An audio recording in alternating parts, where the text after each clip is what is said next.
Another variation in genetics is extranuclear inheritance. Extranuclear means outside of the nucleus, and this refers to genes that are found outside the nucleus. So where would that be in the cell? Well, remember back to the chapter about cells, chapter 3, that mitochondria and chloroplasts actually contain their own genomes.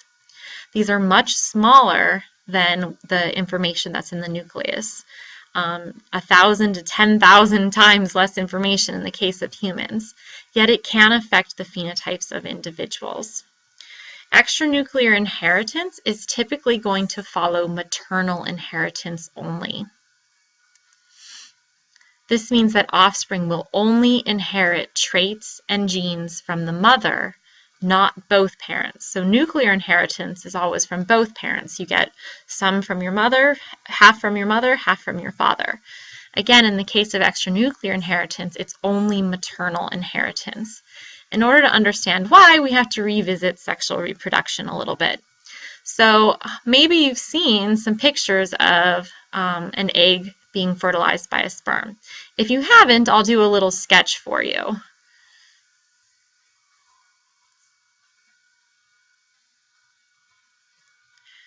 So this is the egg, this is the sperm. I hope what immediately strikes you is the significant size difference between the egg and the sperm. Why would there be such a significant size difference between the two? Well, remember that the sperm needs to travel. So the sperm actually has quite a long distance, especially for a microscopic sperm, to make it in order to find the egg. So the sperm is really well suited to travel long distances fast. It's this little tiny head with this big long tail. The only thing that can fit inside of this head is DNA, and that's the nuclear DNA. It's so small it's not going to fit anything else. The egg, on the other hand, is this big old honkin' thing. It doesn't have to go anywhere. It's just going to kind of roll down the fallopian tubes waiting for a sperm to get there. So it is not small at all. It's large. So it has its nucleus, but it can also carry all the other goodies that might be inside of the cells. So the egg is the source of all of the organelles.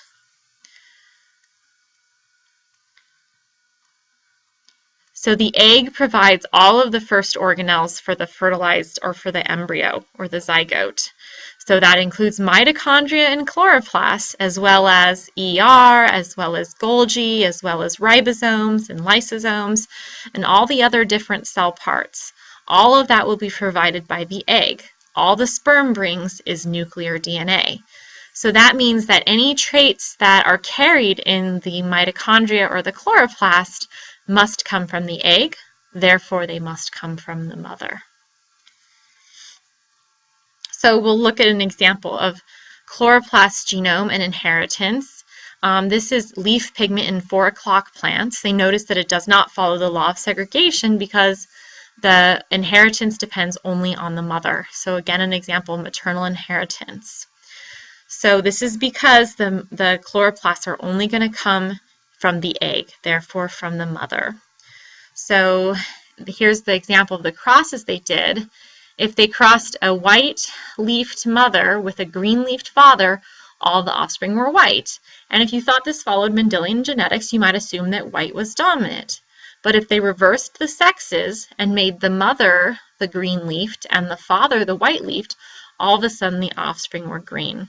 So they were probably pretty frustrated at this point, right? And so they then looked at a variation called variegated.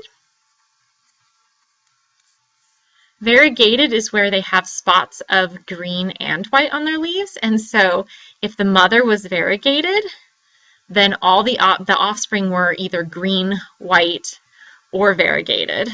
But if the father was variegated and the mother was green, then the offspring were all green. So again, it's the mother seems to be controlling it, and we'll get into this variegated here a little bit in a sec. So the egg cell is carrying the chloroplast, the sperm isn't. So if this egg cell has all green chloroplasts in it, then this will give rise to green offspring. If the if the egg cell has all white chloroplasts in it, then this will give rise to white offspring. Variegated offspring occur when there is a mixture of the white mutant chloroplasts and the green chloroplasts. So this one would become a variegated offspring. So if the mother is variegated, so in this, coming back to this cross, if the mother is variegated, by random chance, she can make an egg that has all green. So if she just took all of these and made an egg, or she can have an egg that's just the white ones, so this one, or she can make an egg that has all three. So that's why the variegated mother could have all three kinds of offspring. Again, because it only depends on what ends up in the egg. It has nothing to do with what the father is, because the egg provides the chloroplasts. This is also true in mitochondrial DNA. So this is in humans, maternal inheritance is seen with mitochondrial diseases. There's only 37 genes in the mitochondria, so not much. Just to put it in perspective, in our nucleus, we probably have around 40,000 genes. So 10,000 less genes, 10,000 times less genes, rather, in the chloroplast. Yet there's still some diseases that are caused by the mitochondrial DNA. So if a disease was caused by a DNA in the mitochondria, what would that look like in a family pedigree? So I'm going to draw out a little example here. I'm going to start it and then should be drawing this too. Draw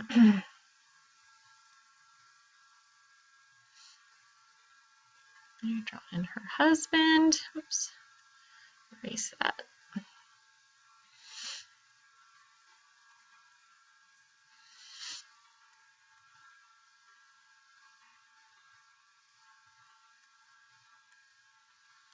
So we're going to start with the mother who has the disease. And so the question is, who else in the family would have the disease? So think about that for a minute.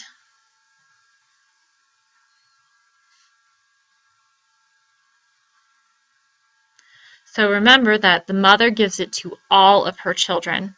Every one of her children inherits the mitochondria from her. So that means her sons and daughters would all have the disease. But women the mothers are the ones who pass it to their children. So this daughter would pass it to her children, but this son does not, because his wife does not have the condition. So mothers pass it to all of their children, but only daughters pass it on to theirs. And that's what it would look like in a family pedigree. So mitochondrial DNA is especially significant in the field of genetics that's used to understand human ancestry and human roots. And this is because mitochondrial DNA is passed on unchanged from mother to child. So that means that my mitochondrial DNA is exactly the same as my mother's, which is exactly the same as my grandmother's mitochondrial DNA, which is exactly the same as my great-grandmother, which is exactly the same as my great-great-grandmother, and my great-great-great-grandmother, and my great-great-great-great-great-grandmother, and all the way back in time, that mitochondrial DNA is passed unchanged unless there's a mutation. And so you can study those mutations and how they've happened over the course of history and use that to establish ancestry. So I could send in my DNA sample and have them look at, and they would look at my mitochondrial DNA and they could tell me about where my ancestor came from. This is based on, so let me draw this out for you. So the very first humans would have had the first mitochondrial DNA sequence.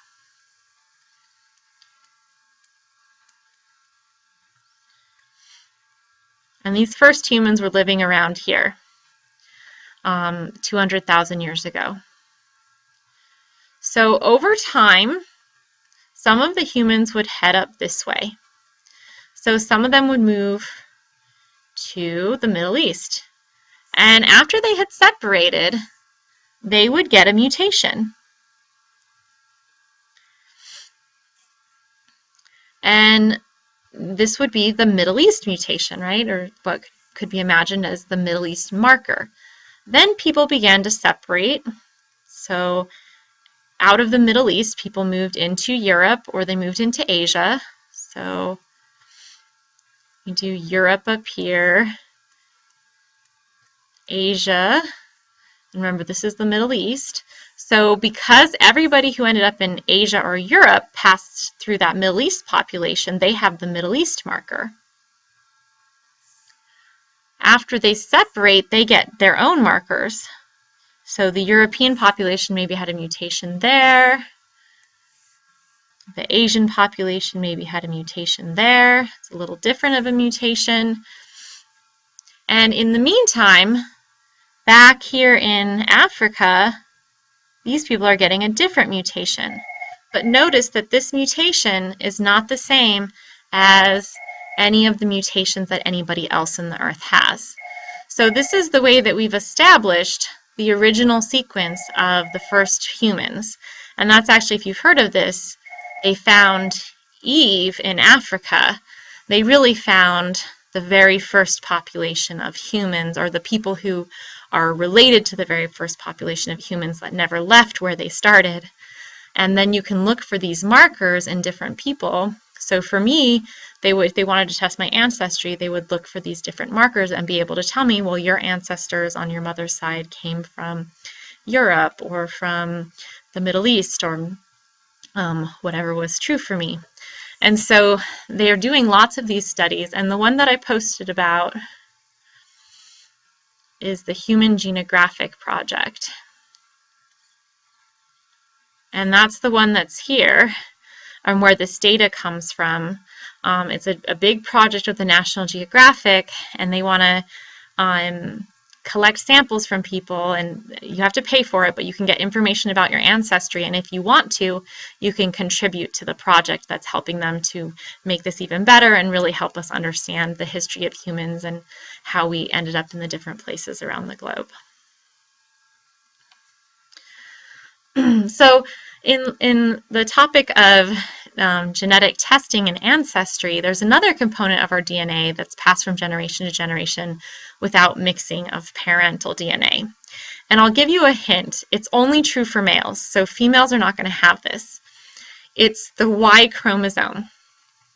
So just like mitochondrial DNA, the Y chromosome will pass unchanged from father to son back into time. So if you're a man, your Y chromosome is exactly the same as your father's, exactly the same as your grandfather's, as your great-grandfather's, as your great-great-great-grandfather's, all the way back in time unless there's a mutation.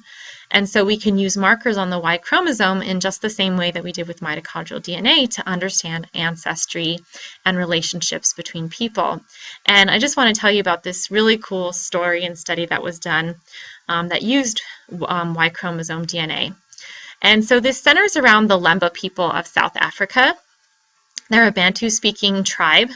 And what was unusual about the Lemba people is that they had an oral history of Jewish ancestry. So they believed that they were Jewish, that they were related to the Jewish people. And if you looked at some of their cultural traditions, they were in some ways like Jewish traditions, so kosher-like dietary restrictions and slaughter practices, male circumcision, which is pretty rare in other African tribes, strict rules about marriage, and even some Semitic-sounding clan names. And for most of the time that people studied the Lemba, they just didn't think this could be true. There was no written record of this. There was no written history that would corroborate this. But then enter the 21st century and we have genetic testing, and so that's when things are going to get a little interesting. So for the genetic testing, they were going to involve something called the Cohenine marker. And the Cohenine marker is related to a specific subset of Jewish people.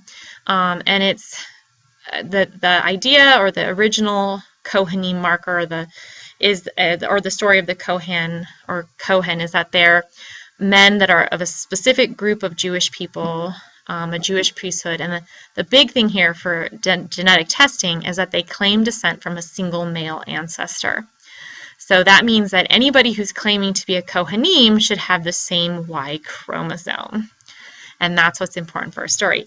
And they knew from doing genetic testing that, in fact, a large amount of Jewish people bearing last names that were a variation of Cohen. So Cohen, Cohen, Cowan, Cowan. These are all variations of this last name. And so they had found that a large percentage of the people who bear these kinds of last names and are of Jewish descent do have a different Y chromosome markers than the rest of the population. So they wanted to study the Lemba people and see if the Lemba people also had the Kohanim Y chromosome markers. And of course, I wouldn't be telling you this story if it didn't turn out that the Kohanim genetic markers do appear in the Lemba people. Not only are they present in the Lemba people, they're present in the same frequency as in the Jewish population. And so this strongly suggests that even though there's no written history in the West about how the Lemba could be of Jewish descent, there is definite signature in their DNA that this is likely true. So that's a cool way that the Y chromosome has been used. And if you're a male and you have a Y chromosome, you too can have your Y chromosome tested for your paternal ancestry. So men are lucky they can get more out of genetic testing because they can learn about both their direct paternal lineage and their maternal lineage.